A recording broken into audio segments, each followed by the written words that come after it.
PDIP melihat ada tekanan dari pihak tertentu melalui proses hukum dalam kasus mundurnya Erlangga Hartarto. Sementara Presiden Joko Widodo membantah ikut cawe-cawe terhadap mundurnya Erlangga dari kursi Ketua Umum Partai Golkar. Setelah mempertimbangkan, Erlangga Hartarto mendadak menyatakan mundur dari jabatan Ketua Umum Partai Golkar. Merespons mundurnya Erlangga, PDIP menilai ada tekanan melalui proses hukum oleh pihak tertentu terhadap tokoh partai politik. Sekjen PDIP Hasto Kristianto menyebut, tekanan melalui proses hukum juga terjadi pada kader-kader PDIP. Hasto bilang hal ini terjadi jelang Pilpres 2024. Sebenarnya sudah terjadi jauh sebelumnya, ketika sebelum Pilpres itu berlangsung. Bahkan tekanan-tekanan itu juga masih terjadi yang dialami wali kota kami, Ibu Ita misalnya, itu ketika Pilpres juga menghadapi hal yang sama. Dan ketika berbagai upaya akomodatif itu sudah dilakukan, ternyata pada akhirnya tetap. Maka ini menjadi suatu pelajaran yang berharga bagaimana kita harus betul-betul kokoh menghadapi tekanan apapun, ya kita harus kuat. Forum 98 melawan juga melihat indikasi pemerintah melakukan intervensi terhadap partai politik melalui hukum, sehingga partai tidak bisa menentukan sikapnya sendiri. Menurut Forum 98, mundurnya Erlangga diduga karena keputusan politiknya berseberangan dengan Jokowi, salah satunya di Pilkada serentak. Sekian banyak kasus-kasus intervensi partai politik melalui hukum yang digunakan sebagai senjata politik. Bahkan untuk kasus yang sama, kasus Golkar, di awal tahun ini sebelum digelarnya pemilihan presiden, kita tahu kecenderungan kepemimpinan Erlangga tidak mendukung pilihan Presiden Jokowi. Tapi ketika dihadapkan pada proses hukum, ia beralih memberikan dukungan kepada pemerintahan Jokowi. Dan sekarang, meskipun ia telah menunjukkan dukungan-dukungan politik selama Pilpres, tampaknya itu juga diuji dengan prospek sikapnya pada kasus Pilkada serentak. Dan ketika ada kecenderungan untuk tidak sejalan dengan pemerintah Jokowi, tampaknya itu kembali mengalami intervensi. Sementara itu Presiden Joko Widodo membantah tudingan cawe-cawe dalam kasus mundurnya Erlangga. Jokowi menyebut mundurnya Erlangga merupakan urusan internal Partai Golkar. Urusan Pak Erlangga itu urusan internal partai. Di partai itu ada proses, ada mekanisme. Silahkan ditanyakan kepada Golkar, kepada Pak Erlangga. Ini di sini juga ada Golkar, Pak Dito, tanyakan. Jangan saya mencampuri internal partai. Enggak bisa. Penilaian orang ketika mengaitkan Bapak misalnya mendesak Pak Erlangga untuk keluar, ada cawe-cawe itu Bapak bantah ya Pak ya? Bapak seperti apa? Tidak ada. Erlangga Hartarto sempat diperiksa Kejaksaan Agung terkait kasus korupsi ekspor minyak sawit mentah. Namun pihak Kejaksaan Agung membantah akan ada pemeriksaan terhadap Erlangga dalam waktu dekat. Apakah akan dilakukan pemanggilan terhadap yang bersangkutan? Saya tegaskan bahwa kami sampai saat ini belum mendapatkan info soal itu. Kami baru mendapatkan info dari teman-teman media. Ya. Tetapi apapun yang berkembang di masyarakat, bahwa tentu perkembangannya jika ada perkembangan terkait soal itu, kami akan lakukan update. Erlangga Hartarto mengungkap alasan mundur sebagai Ketua Umum Partai Golkar demi keutuhan partai dan memastikan stabilitas transisi pemerintahan baru. Tim Liputan, Kompas TV.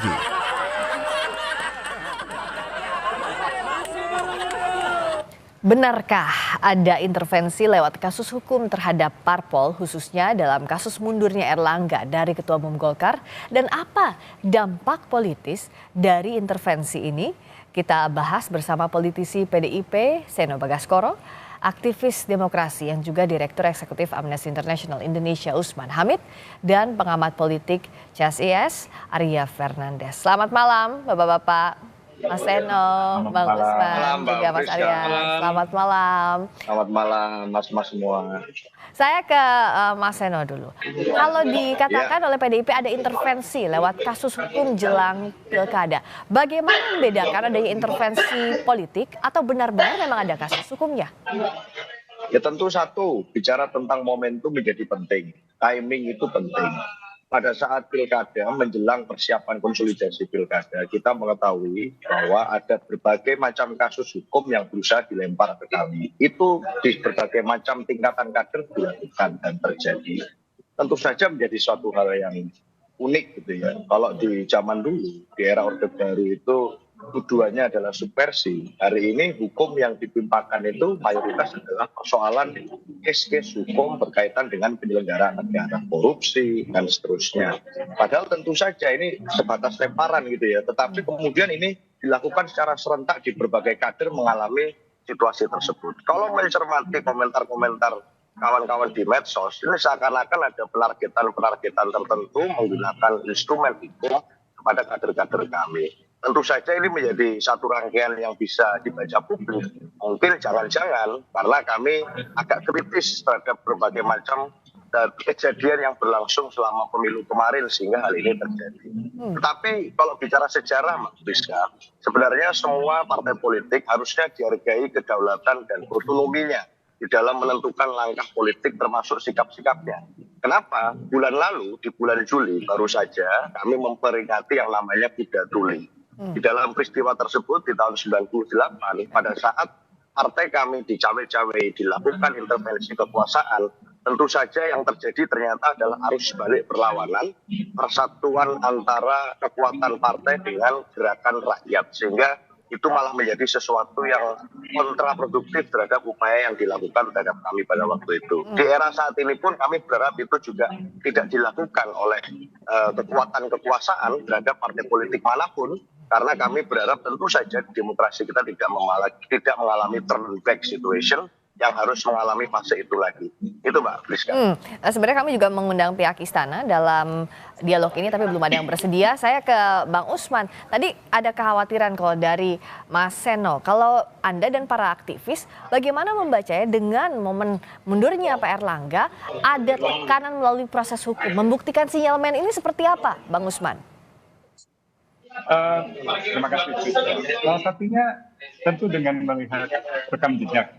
Kalau kita lihat kasus-kasus yang menyandera elit-elit partai politik, itu telah terjadi sejak awal periode pertama pemerintahan Jokowi dan berlanjut dengan periode kedua dari pemerintahan Jokowi. Kasus Airlangga ini hanya satu kasus terbaru di mana pemerintah, khususnya Presiden melalui instrumen kepolisian, instrumen kejaksaan, dan belakangan melalui instrumen KPK, MK, dan MA mencoba untuk mempengaruhi proses politik agar sesuai dengan kehendak politiknya.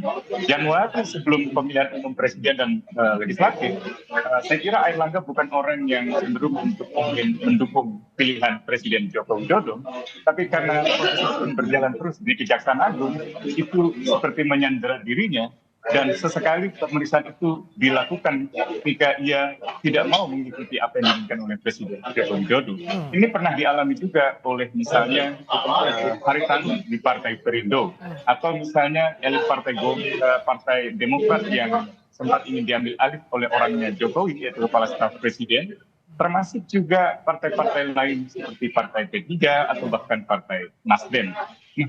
Ini hanyalah salah satu dari 3 indikator pelemahan demokrasi oleh pemerintahan Jokowi, yaitu pelemahan partai-partai politik melalui taktik represi, taktik kooptasi maupun juga taktik intimidasi politik secara terselubung.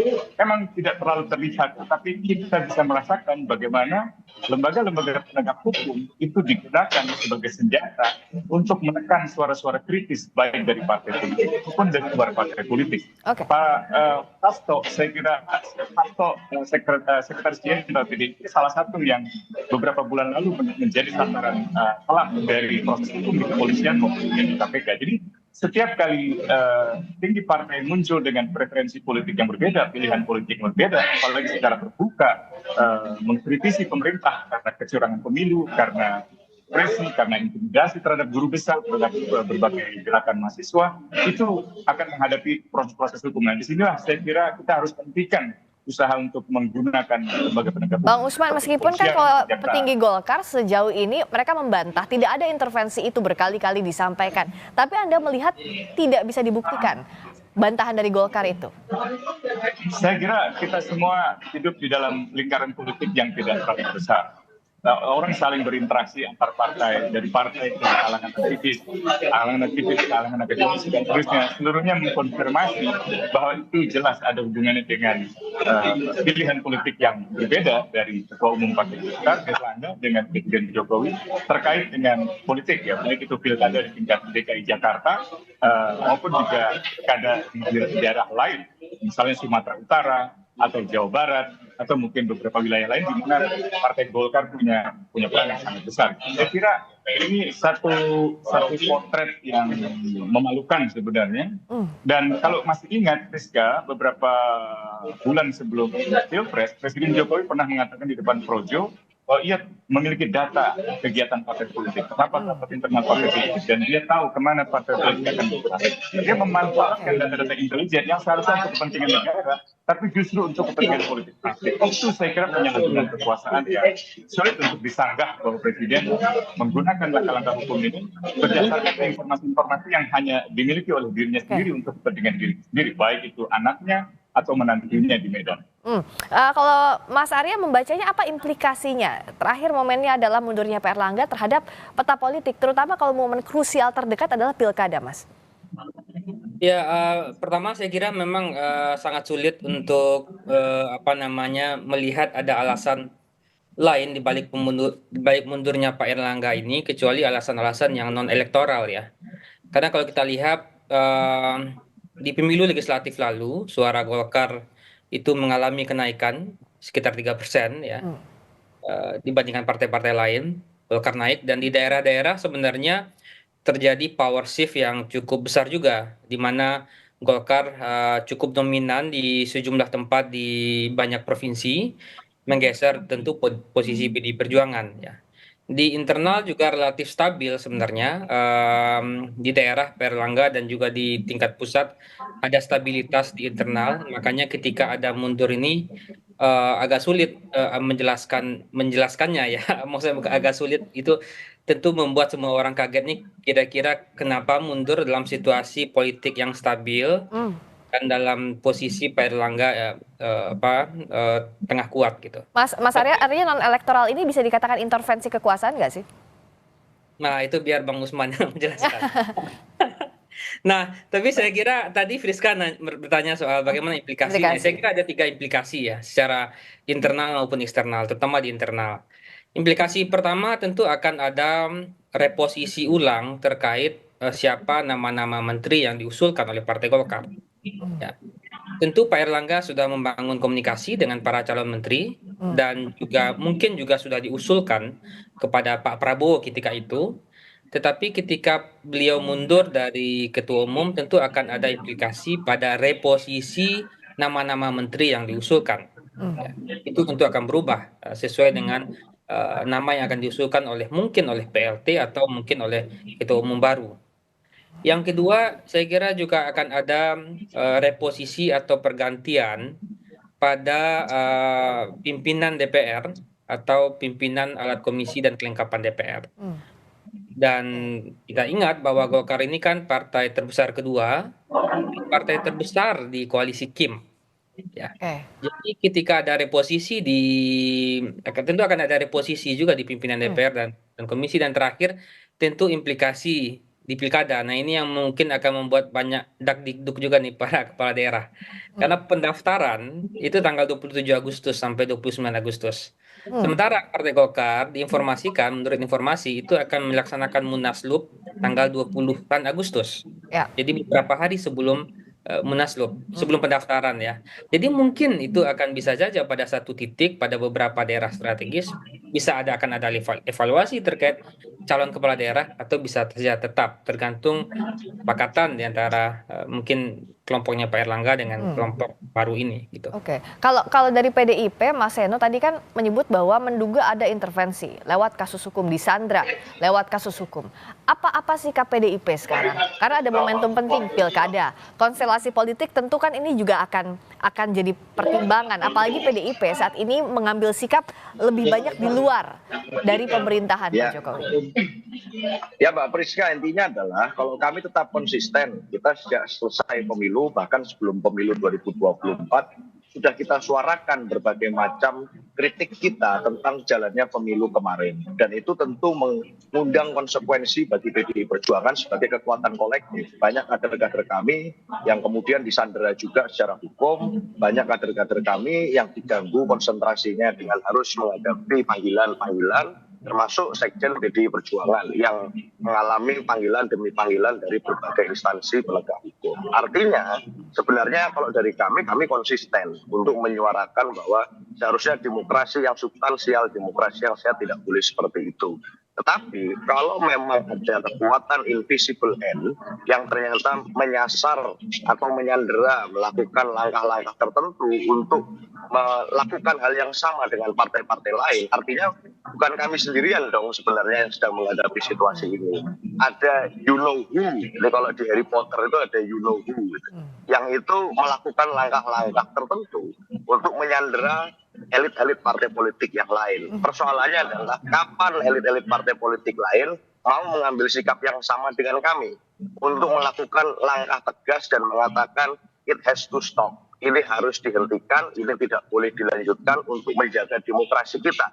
Ini kita lakukan terus konsolidasi menjelang pilkada, apalagi hari-hari ini kita melihat berbagai macam situasi yang ini tidak baik untuk demokrasi kita kalau pilkada dibiarkan dilakukan intervensi kekuasaan seperti yang terjadi pada saat Pilpres. Maka itu kami lakukan dan kami harapkan kalau memang di dalam kasus Pak Erlangga ini terjadi cawe-cawe kekuasaan, maka momentum untuk melakukan konsolidasi demokrasi yang terbaik saat ini, momennya ada di pilkada. Dan kami siap untuk melakukan organisasi terkait dengan itu.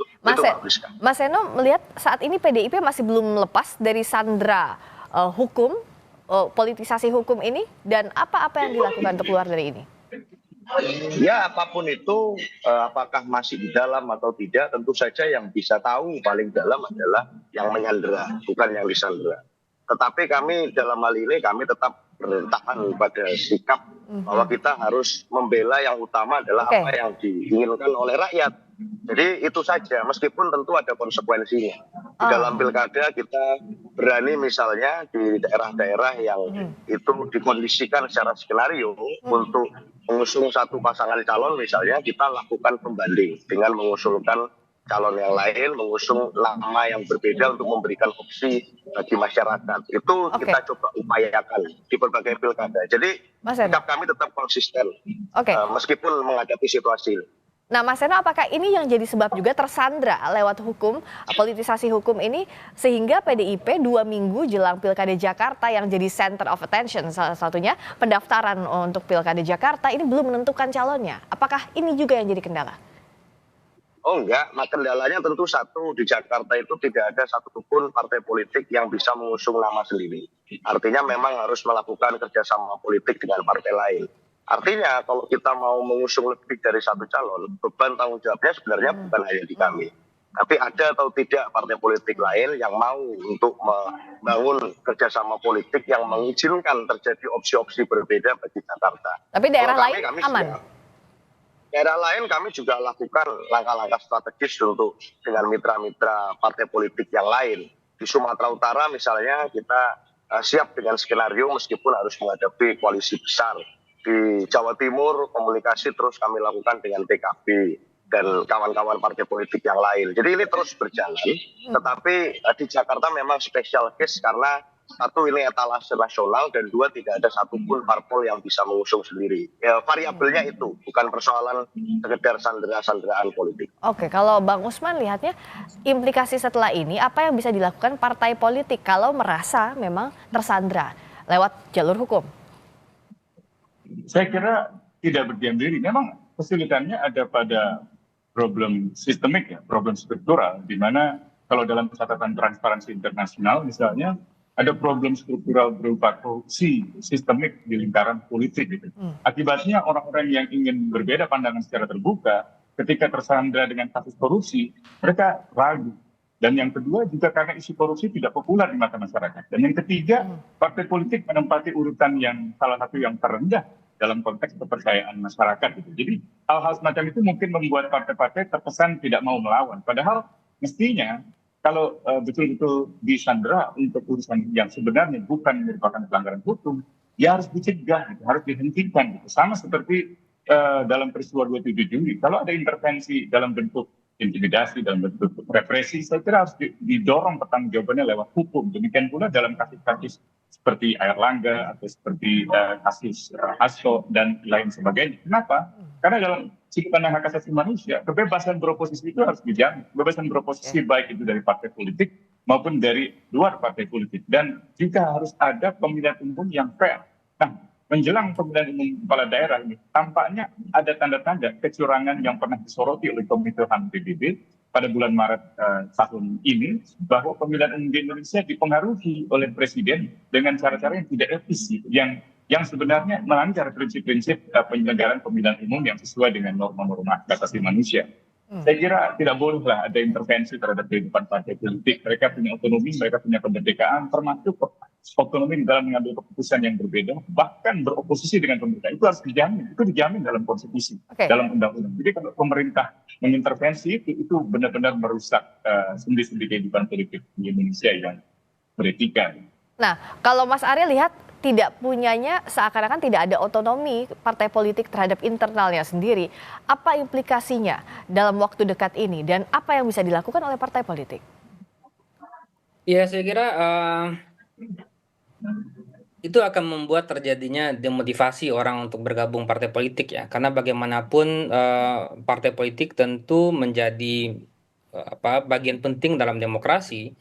Dan karena dia menjadi penting, tentu partai juga harus selaras dengan isu-isu yang tengah berkembang di sisi publik gitu. Nah, kalau partainya sendiri tidak mempunyai keinginan untuk mengkampanyekan, mempromosikan isu-isu publik, atau dalam hal ini, dalam hal politik misalnya partai tidak otonom menentukan langkah dan sikapnya, tentu orang akhirnya pertama efeknya tentu akan terjadi demotivasi.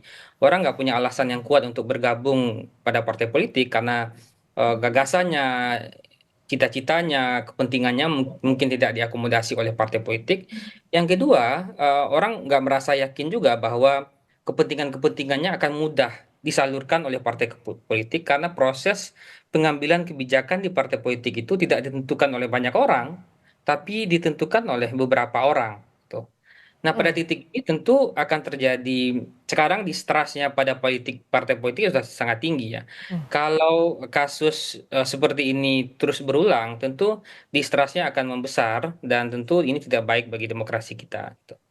Nah, dalam situasi seperti ini, apa yang dilakukan, proses konsolidasi seperti apa yang saat ini digerakkan PDIP, Mas Seno, dan bagaimana hasilnya sejauh ini?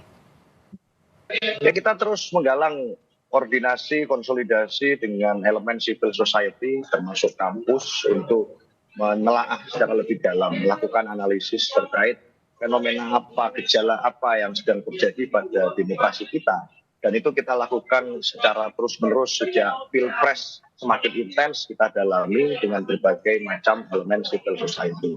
Itu yang pertama, karena kami tahu betul bahwa saat bicara tentang demokrasi, maka yang harus bicara adalah teman-teman yang ada di civil society, di kampus, dan partai ingin untuk melebur dengan gerakan itu. Itulah yang coba kita lakukan. Pilkada pun sama, kita harus menolak intervensi kekuasaan di sana, yang itu nanti akan berimbas pada pilkada hanya akan dipersepsikan sebagai persoalan konsensus elit, tapi bukan lagi menjadi bagian dari diskursus publik yang menarik.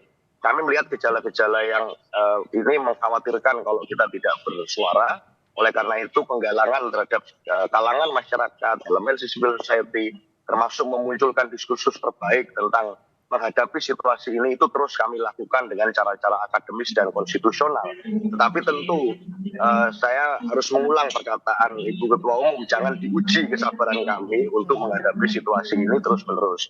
Kalau kami selama ini terus melakukan langkah-langkah konstitusional, kami juga berharap pihak-pihak manapun itu juga tidak menggunakan cara-cara inkonstitusional, cara-cara yang membajak, cara-cara yang menghalangi, menghalau, yang itu tentu saja kontraproduktif terhadap semangat konsolidasi demokrasi. Itu yang kita terus lakukan sembari menjelang pilkada ini. Semua elemen menjaga jangan sampai politisasi hukum ini membahayakan demokrasi. Terima kasih Mas Seno Bagaskoro, politisi PDIP. Terima kasih Mas Usman Hamid, Direktur Eksekutif Amnesty International Indonesia. Terima kasih Mas Arya Fernandes, pengamat politik dari CSIS. Selamat malam.